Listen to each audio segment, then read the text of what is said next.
Te doy la bienvenida a Vista Sana, Vida Sana, un podcast en el que hablamos con expertos sobre cómo mejorar la visión de manera natural a través de la visión natural, nutrición, mentalidad, biohacking, coaching y mucho más. Soy Marina Montiel, educadora visual experta en el método Vision Hacking y fundadora de visionnatural.org. Y ahora comenzamos con el episodio. Hola, ¿qué tal? ¿Cómo estás? Te doy la bienvenida a este nuevo episodio de Vista Sana, Vida Sana podcast. Hoy estoy aquí sola. Bueno, no estoy sola, estoy acompañada con Luna, que como siempre hace sus apariciones en los podcasts y en los vídeos del canal. Y hoy he cambiado el escenario. Estoy en el mismo lugar, pero quería hacerlo un poquito más visual para la parte de episodios del podcast. Así que allá vamos. Hoy voy a hablarte sobre estudios que hablan de cómo puedes mejorar la miopía. En realidad, cuando hablamos de en términos de estudios, cuando hablamos de cómo podemos mejorar la miopía en relación a estudios o mejorar la visión en general, podemos encontrar muchísimos estudios, al contrario de lo que puedas pensar. Sí, hay estudios que hablan de la alimentación, pero incluso hay estudios que hablan sobre la mejora de la visión a través de técnicas de visión natural, como método Bates, como Palming, técnicas que yo te explico y te enseño en mis programas. O sea que no es tan raro, pero hoy yo quiero centrarme sobre todo en estos estudios que hablan de la luz violeta y la dopamina retiniana, y cómo estos dos componentes influyen en la progresión de la miopía o la recuperación de la misma. Así que otro día podemos hablar de más estudios. Es una cosa técnica y no todo el mundo le gusta. Si a ti te gusta esta parte más científica, dame un like o coméntamelo abajo, dímelo en los comentarios del podcast en Spotify, si no estás viéndolo por YouTube, porque a veces tengo la sensación de que es una temática muy concreta, más para gente educadora visual o más para gente muy friki, realmente como yo. Entonces, bueno, házmelo saber para que lo sepa, para que lo tenga en cuenta para futuros episodios. Pero la realidad es que el otro día estaba en Instagram y me decía, estaba viendo una story subida por Carlos Stroh, un reel realmente de Carlos Stroh, en el que hablaba de cómo la luz violeta influye en la miopía según un estudio. Y yo me acordé de un vídeo que hice hace tiempo sobre el boom de la miopía hablando de todos estos estudios. La verdad es que yo admiro muchísimo a Carlos Stroh, soy una gran seguidora y parte de su comunidad, de la comunidad Stroh, y aprendo muchísimo y me encantó ver ese estudio. La verdad es que es algo que yo ya conocía, pero pregunté por stories y me dijiste, sí, habla más de esto, y por eso estamos aquí. Se me hace muy raro hacer esto del podcast así, porque en los podcasts como que no cortas, no queda muy bien cortar, ¿no? En los vídeos de YouTube siempre hago cortes, pim pam, y aquí si me equivoco lo voy a dejar. De hecho, me he equivocado varias veces, pero me he quedado callada y he vuelto a empezar. Así que ahora ya sí, vamos del tirón. Entonces, primero para que entres en contexto, para entrar en contexto en esto, quiero que hablemos sobre el boom de la miopía. La gente habla de que, se conoce, ¿no?, de que cada vez hay más miopes y se habla de que hay un boom de la miopía. Seguramente lo has escuchado hablar porque esto se dice, ¿vale?, en términos de oftalmología y optometría. Y no es que hablemos de un virus, ¿vale? No es un virus que se expanda, que se contagie, sino que realmente cada vez más personas ven mal de lejos y necesitan gafas con lentes en negativo. Y es que en todo el mundo en los últimos años ha aumentado drásticamente la miopía. Por eso lo llaman epidemia, ¿vale? The Myopic Epidemic. Y hay estudios y gráficas que puedes buscar por internet, progresión de la miopía, y las vas a encontrar. Y si hablamos de una epidemia, ¿no?, si lo entendemos como tal, es enfermedad que ataca a un gran número de personas o animales en un mismo lugar durante un mismo periodo de tiempo. Entonces, realmente sí que podríamos calificarlo como una epidemia, pero hay que encontrar las razones de por qué ocurre esto. Si pensamos en el sudeste asiático, que son las cifras más alarmantes, vemos que se ha afectado a un 10%, ha aumentado realmente, o sea, las cifras las tengo aquí, por eso me ves moverme, se ha visto afectado por un aumento, ¿vale?, en la miopía, y ha sido, hace 60 años, el 10-20% de la población china era miope, y hoy día hablamos de alrededor de un 90% de adolescentes y de adultos jóvenes, ¿vale? No es que sea de un 10-20 a un 90, sino que en el 90% solo habla de adolescentes y adultos jóvenes. Pero piensa que estábamos hablando, la anterior cifra era el 20% de toda la población china. Y en Seúl, por ejemplo, que es Corea del Sur, un 96,5% de los jóvenes de 19 años son miopes. O sea que imagínate las cifras. ¿Vale? Se estima que en todo el sudeste asiático, en torno a un 80% de los niños en edad escolar tiene miopía. Poca broma, ¿vale?, con estas cifras. Pero no te vayas a pensar que aquí en Europa, en Occidente, tenemos unas cifras mucho mejores. No, porque aquí también ha aumentado de manera significativa. No tanto, ¿vale?, pero la miopía afecta alrededor de a la mitad de los adultos jóvenes en los Estados Unidos y en Europa. Pregúntate ahora tú, tu caso, a lo mejor tú eres una persona joven que estás en Europa o Estados Unidos y puedes sentirte identificado. Esto es el doble que lo que había hace un siglo. No, un siglo no, medio siglo, perdona. O sea, en medio siglo solo ha aumentado al doble. Y, como decíamos, entre un 40 o un 50% de la población joven tiene miopía. Según estimaciones, que son estos cálculos que están haciendo estadísticamente, se dice que un tercio de la población mundial podría verse afectada por la falta de visión cuando acabe esta década, allá por el 2030. O sea, estamos hablando de 2.500 millones de personas con miopía. O sea, una locura, porque no sé tú, no sé qué edad tienes, pero cuando yo era pequeña, primero que en mi clase casi nadie tenía gafas ni problemas visuales, era yo y 2 personas más, si no me equivoco. Sí, exacto. Éramos 3 y yo decidí no llevarlas, pero bueno. Creo que una de ellas tenía miopía, la otra persona no. No estoy 100% segura, pero si tú tienes una edad en torno a 30 o más, piensa qué pasaba cuando eras pequeño. Porque si eres muy joven, seguramente ya hayas vivido un poco con esto, ¿vale? Y en la miopía, ¿qué ocurre? Por si no lo sabes, obviamente sabes, ¿no?, que ves borroso de lejos, pero la imagen se enfoca delante de la retina en vez de en ella. Y esto es porque el globo ocular está un poco alargado. ¿Ves que este globo ocular es más bien esférico? Pues se ve un globo ocular un poquito más alargado. Y eso hace que se deforme la imagen. Las personas con miopía lleváis lentes de contacto o gafas, o sea, lentillas o gafas, o hay quien se opera, ¿no? O sea, esas suelen ser las soluciones. Pero aún así, el síntoma, o sea, tú lo tapas con esa medida que has elegido, ¿no?, en tu caso. Pero realmente el problema visual sigue ahí, ¿vale? Esa tensión que hay en los músculos que hace que se deforme el globo ocular sigue ahí. Entonces, ¿cuál es el problema aquí? Que tú puedes taparlo, el síntoma, con las gafas. Tú puedes decir, vale, pues yo me apaño, me pongo las gafas o lentillas, me he operado y la cirugía ha salido bien, pero el tema que a mí me preocupa siempre es que si tú sigues tensando, porque tu tensión está ahí, tu patrón de estrés visual está ahí, ¿no?, sigue empeorando tu visión, no te das cuenta o te das cuenta cuando vas a medirte, pero no haces nada por evitarlo, luego puedes tener otras complicaciones porque a mayor tensión en los ojos, pues se pueden provocar otras enfermedades en el futuro, como desprendimiento de retina, degeneración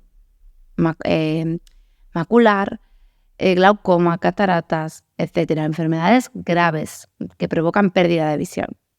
Pero bueno, volviendo a qué está pasando aquí hoy y por qué se debe a este aumento brutal de la miopía. Seguro que ya te lo puedes imaginar. ¿Por qué no me dejas en comentarios qué crees que es antes de que lo diga? Porque fíjate que esto, en términos de la miopía, ha sido un gran debate durante muchísimos años. Hasta ahora se decía que el principal factor de riesgo es genético. Es decir, tú tienes miopía porque tus padres tienen miopía o tus ancestros. Claro, ahí tienes que pensar tú, a ver, mis padres tienen miopía, o sea, porque habrá casos en los que sí y habrá casos en los que no.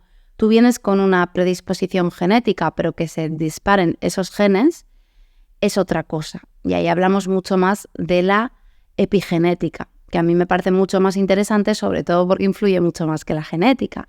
La genética es tu condicionamiento. Que se despierte esa genética es en torno a un 95%. Entonces, el debate sobre la influencia de la lectura se llevó a cabo hace muchos años, ¿no? Y entonces se hablaba sobre el trabajo cercano. Había un astrónomo y experto en optometría, Johannes Kepler, que lo que dijo es que debido a su estudio en las tablas astronómicas y los cálculos que había hecho, tenía miopía, había desarrollado miopía. Entonces, a raíz de eso que dijo este señor, se asumió que realizar tareas de cerca, como leer, coser, cualquier cosa de trabajo cercano, pues se podía desarrollar la miopía. Era un gran riesgo para la miopía. Por tanto, había una relación entre el incremento de uso de las tablets, smartphones, ordenadores, así como todas las horas que pasan los niños mirando cerca en el colegio y también en casa haciendo tareas. O sea, siempre se ha pensado que es eso. Y es verdad que hay algo que tiene que ver, es decir, claro, hay un músculo que está en tensión y digamos que te haces más experto en mirar cerca si estás todo el día mirando cerca.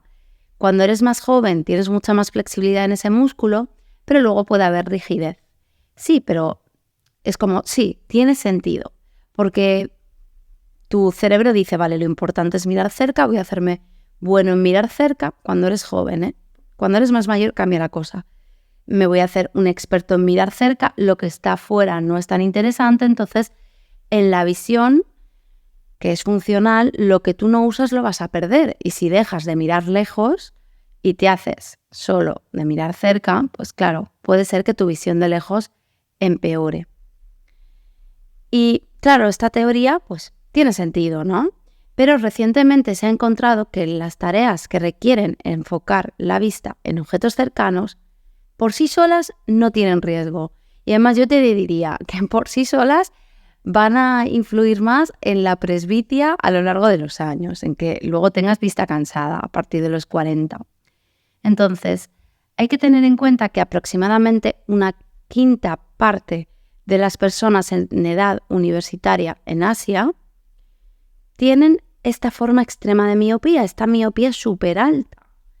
Y se espera que la mayoría acaben teniendo miopía progresiva, irreversible, de esta que, bueno, pues como muchos problemas visuales. Y ahí han empezado a tirar del hilo y a investigar más. Es decir, han dicho, vale, se supone que el trabajo cercano afecta, pero creemos que hay algo más y queremos encontrar respuestas. Entonces, durante muchos años se pensó, fíjate, que la miopía se debía principalmente a los genes. Los genes solo representan una pequeña parte y no pueden ser toda la historia. No pueden hacer que en 50 años la población, más de la mitad de la población, tenga miopía, porque la genética tarda mucho más en desarrollarse. Entonces, fíjate que hubo un estudio en 1969 que ayudó mucho a clarificar esto. Ellos estudiaron, los investigadores, una comunidad en el extremo norte de Alaska, cuyo estilo de vida estaba cambiando.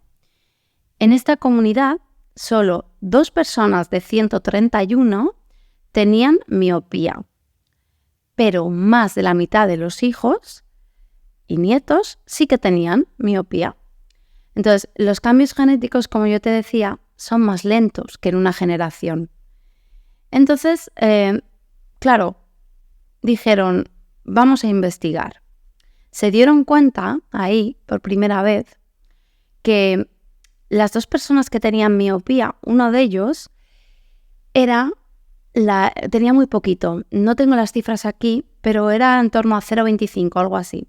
Y la otra persona que tenía 1 con algo era la persona que se dedicaba a hacer las tareas de interiores, es decir, las tareas de biblioteca, de recoger históricamente todo lo que pasaba en la tribu, esta tribu esquimal. Entonces, esa era la persona que más miopía tenía, de los dos de 131. Y era una tribu en la que las actividades normales eran caza, estar fuera, pesca más bien, etcétera, etcétera. Menos esta persona que estaba más en interiores. Y los hijos, que decimos más de la mitad de los hijos y nietos sí que tienen, los hijos, fíjate que era la primera generación que se había escolarizado. Entonces sí queda para pensar de a lo mejor es por el trabajo de cerca. Y es la lectura la principal causa de esta patología. Pero ¿qué pasó? Que en el siglo XIX algunos oftalmólogos destacados recomendaban a los alumnos que usaran reposacabezas para evitar que estudien muy cerca de sus libros. Empezaron como a poner las atriles más bien, ¿no? Atriles para que no estuviera la hoja tan cerca. Y decían, vale, creemos que hay una conexión entre miopía y la escolarización, ¿no? Como pasó con esta tribu. Bueno, pues el aumento moderno de la miopía reflejó esa tendencia en los niños en países que pasan más dedicados a la tarea de lectura, al estudio y ahora a las pantallas, ¿vale? Este es el caso, por ejemplo, de los países del sudeste asiático, donde hay mucha tecnología y aparte hay una exigencia educativa increíble que hacen que los niños pasen más tiempo en la escuela y en los estudios que, por ejemplo, en Europa. Fíjate que hubo un estudio que demostró que los niños de 15 años en Shanghái pasaban 14 horas a la semana haciendo tareas escolares. En cambio, en Reino Unido pasan en torno a 5 horas y en Estados Unidos 6 horas. O sea, una locura, ¿vale? Y a nivel biológico sí que parece lógico, ¿no? Que las tareas donde tú enfoques objetos cercanos de forma mantenida influyan en el crecimiento de los ojos al tratar de acomodar la luz entrante y enfocar las imágenes de primer plano en la retina, como te he explicado antes, ¿vale? Pero a principios del año 2000 es cuando empiezan a investigar y observar comportamientos específicos, como por ejemplo, cuántos libros leen por semana, cuántas horas dedican a leer, cuántas horas dedican a usar el ordenador. Y empiezan a notar ahí que ninguno parecía contribuir de manera significativa al riesgo de la miopía. O sea, cuando ya investigan más uno a uno, se dan cuenta de que hay algo más y no es eso. En 2007, de hecho, hubo un estudio que realizó un seguimiento de más de 500 niños de entre 8 y 9 años en California, que comenzaron con una visión saludable. Y el equipo examinó cómo los niños pasaban sus días y además midieron el tiempo que dedicaban a actividades en exteriores y a deportes. Después de 5 años, 1 de cada 5 niños había desarrollado miopía. Y el único factor ambiental que estaba asociado, o sea, que había diferencia, era el tiempo que pasaban al aire libre. O sea, fíjate, ya desde 2007 esto se sabe. Y después de estudiar a más de 4.000 niños en escuelas primarias y secundarias en Sydney durante 3 años, encontraron que los niños que pasaban menos tiempo fuera, en exteriores, corrían un mayor riesgo de desarrollar miopía. O sea que el tiempo que dedicaban a deportes no tenía asociación protectora si estaba al interior. O sea, tenían que estar fuera, el tiempo al aire libre era lo que hacía la diferencia, ¿vale? Entonces, por ejemplo, niños que han estado, pues sí, haciendo deporte fuera, que hayan ido a picnics, que hayan estado en la playa, que hayan estado fuera, en exteriores, en el colegio. Ahí sí, todo ello tenía efectos positivos y determinaron que los niños que pasan más tiempo fuera no necesariamente pasan menos tiempo con libros, porque luego tienen que hacer sus deberes y también con pantallas, porque luego cuando están en casa sí que las usan y hacen trabajo de cerca. Entonces, el trabajo cercano sí que tiene un efecto, pero lo que más importa es la exposición del ojo a la luz solar. fíjate qué interesante este cambio de perspectiva, ¿no? Este cambio de dinámica a la hora de investigación de la miopía. ¿Y qué pasa? Que en algunos países, como en Asia, hay una gran exigencia para los niños y jóvenes estudiantes y se la pasan estudiando dentro de casa, ¿vale? Y luego, por no hablar de países donde hace muy mal tiempo. Entonces, en torno a un 20% de personas con miopía acaban desarrollando alta miopía. Y fíjate qué importante, yo te decía, a más miopía es que más enfermedades, ¿no? Y si un 90% de los jóvenes de Seúl tienen miopía, un 20% de ellos pueden desarrollar esa miopía alta y enfermedades. O sea que es algo muy importante a medida preventiva y también de recuperar la miopía. También hubo un estudio realizado por la Universidad de China que comparaba los datos de miopía de dos provincias cercanas. Una de las provincias era más rica que la otra. Y en esa misma tabla había, en esa misma comparación, lo que había era una cantidad doble de niños miopes que en la otra. O sea, se asocia más miopía a mejores notas. O sea, básicamente, claro, un niño que le exigen mucho y que le dedica mucho, pues va a tener más miopía. Casi, si no se compensa con el exterior. ¿Vale? Entonces, otra vez conectamos con la educación, pero no es por lo que creíamos, sino por el exterior. Por otro lado, también hubo un estudio de la Universidad de Sydney que comparó los datos de miopía de niños de origen chino viviendo en Sydney y Singapur, cuyos padres tenían una prescripción similar de miopía. Y los padres que tenían miopía representaban un 70% en ambos casos. Entonces, fíjate qué interesante que aquí se declaró que los niños que vivían en Sydney tenían un 3,3% de miopía y los de Singapur un 29,1%. Lo más curioso es que los niños de Sydney hacían más tareas de cerca escolares, en este caso. La diferencia real fue que los niños en Sydney pasaban unas 13 horas a la semana fuera y los de Singapur pasaban muchas menos, ¿vale? No sé si eran 3 horas en la semana. Entonces, con el objetivo de clarificar todo esto, empezaron a investigar con pollos y monos y llegaron a la conclusión de que la luz previene la miopía.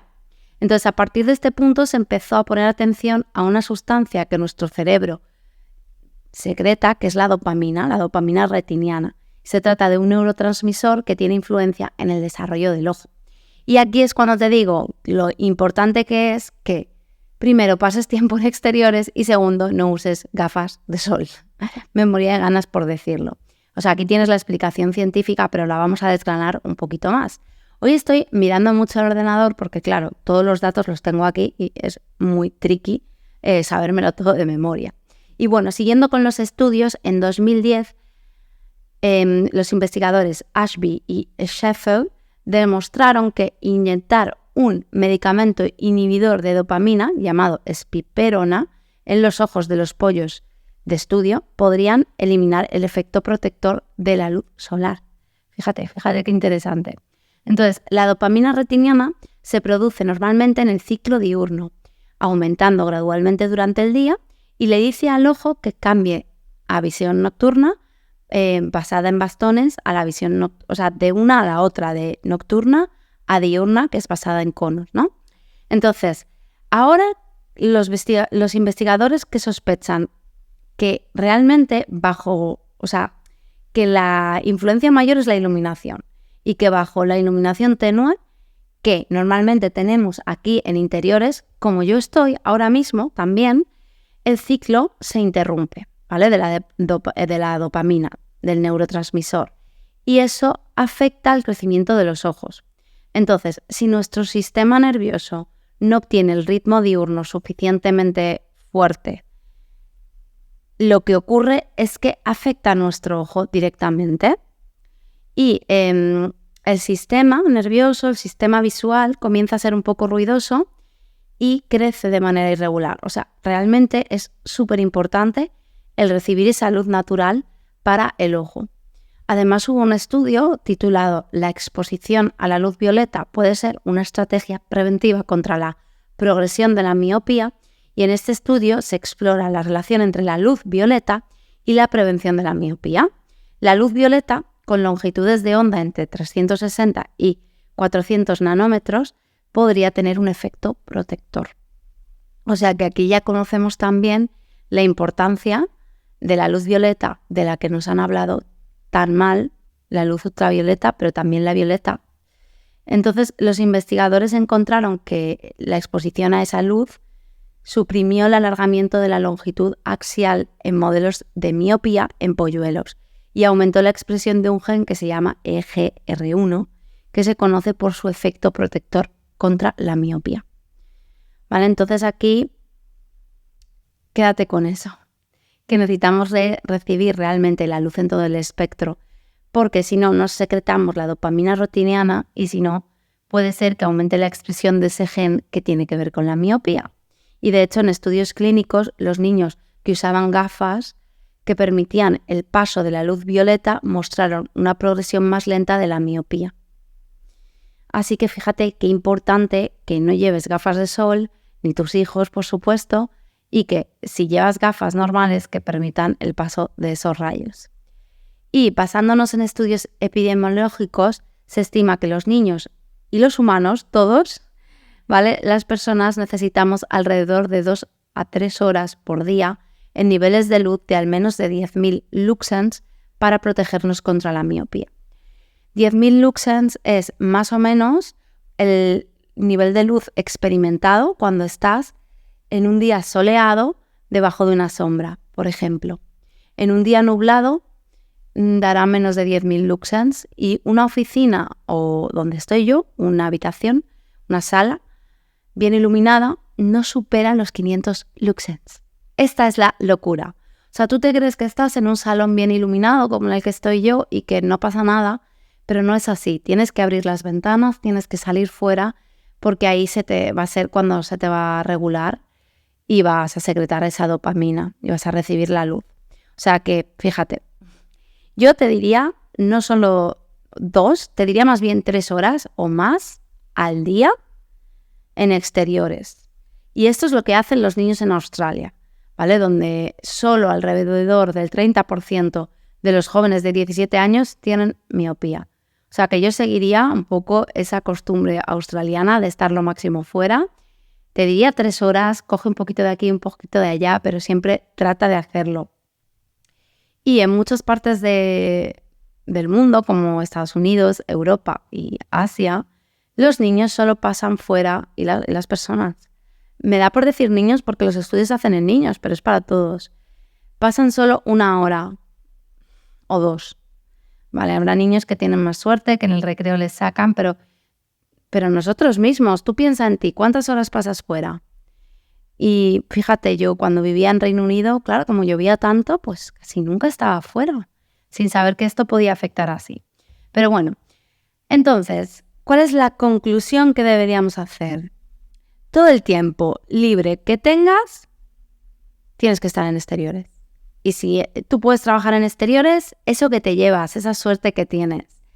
Y en las escuelas se debería obligar a los profes a sacar a la gente, a los niños, a que estén fuera, ¿vale? Porque a veces los padres no pueden porque llegan de casa, tienen que hacer una actividad y a veces hacen actividades en interiores. A lo mejor a veces hacen, yo qué sé, tocan un instrumento o viven en un sitio que es claro que está lloviendo mucho y tienen que hacer la actividad en interior. Entonces, como padres, yo os animo a que todo lo que podáis lo hagáis fuera. Y que siempre que podáis. Oye, que tienes una terracita y tu hijo, tu hija puede estar fuera haciendo los deberes, estupendo. ¿Vale? Que no, pues oye. Ahí tenemos que jugar, tenemos que apoyarnos de las escuelas también, la verdad que sí. Y claro, pensando en esos niños del UK y de países nórdicos donde hay muy poca luz, que yo he vivido eso y claro, pues es complicado. O en esos lugares donde el sol es demasiado intenso, también lo contrario. A ver, yo intentaría, si donde vives hace mucho calor, salir por la mañana, salir por la tarde, intentar unas horas recibir al mediodía, o sea, siempre intentarlo, ¿vale? Y también puedes utilizar unas lámparas para esto. Antiguamente, y yo creo que se siguen usando, se utilizan las lámparas de interiores SAD, tipo SAD, que es para tratar el trastorno, el SAD, que es el Seasonal Affective Disorder, o sea, un trastorno afectivo estacional por falta de luz, ya que te pueden dar hasta 10.000 luxens de iluminación. Aunque los efectos en la miopía no se han probado, pero yo hoy día me decanto más por las lámparas de infrarrojo, ¿vale? Porque son lámparas de luz infrarroja y roja que funcionan mediante la emisión de longitudes de onda específicas de luz que penetran en la piel y los tejidos subyacentes. Estas longitudes de onda son absorbidas por las mitocondrias de las células y aumentan la producción de energía, el ATP, es decir, la energía celular. Entonces yo, claro, me gustan más las lámparas de infrarrojo porque el otro es un LED azul. Y hay unas específicas que puedes usar con los ojos abiertos. Si la lámpara está lejos, también puedes estar con los ojos abiertos. Si estás mirándola cerca, solo con un tipo de lámpara específica para los ojos, pues lo puedes hacer. Si quieres verlas, te voy a dejar un enlace abajo para que les eches un vistazo. Pero esa sería mi solución. De hecho, yo misma lo hago. En invierno yo siempre miro, la verdad es que lo sigo haciendo, ahora que estamos en junio. Pero es verdad que en invierno me pongo la de los ojos y ahora me pongo una que es para todo el cuerpo. Porque es necesario para compensar y para todos los efectos y beneficios que tiene la luz roja. Si quieres que te haga un episodio hablando más de la luz infrarroja, pues coméntamelo y lo hacemos. Y también en estos términos, en términos de investigación, siguen investigando. También han hablado de las gotas oculares nocturnas, que es un fármaco que bloquea, que lo que hace es que ayude a controlar la miopía, pero el mecanismo no está claro. Como cualquier fármaco tiene sus riesgos y a largo plazo no es muy bueno. Yo no me encantaría por eso, la verdad, no me gusta. Y aunque es verdad que los investigadores quieren enfocar encontrar un enfoque más holístico, más integral, y lo mejor es que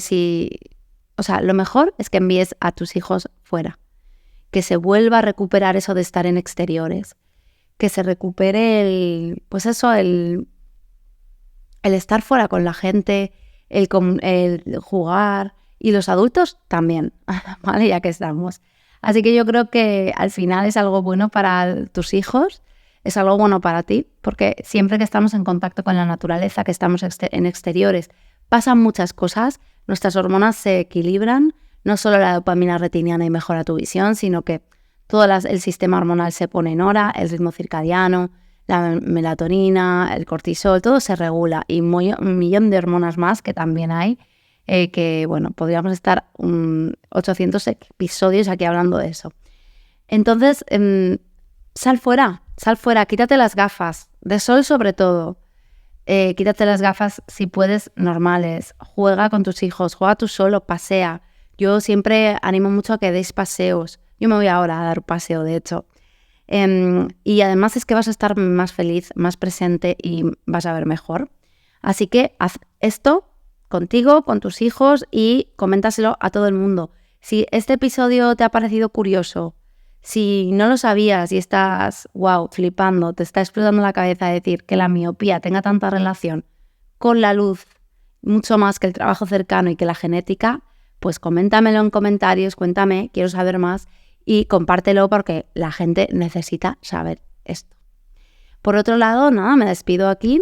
Como siempre, suscríbete a la Vision Letter, que te dejo el enlace abajo porque ahí estoy en comunicación directa. Te cuento que el día 6 de julio estoy en Alicante en un taller presencial de todo el día en el evento Vision Hacking, que esto es único y excepcional, así que espero verte por allí para que mejores la visión de verdad con la experiencia juntos.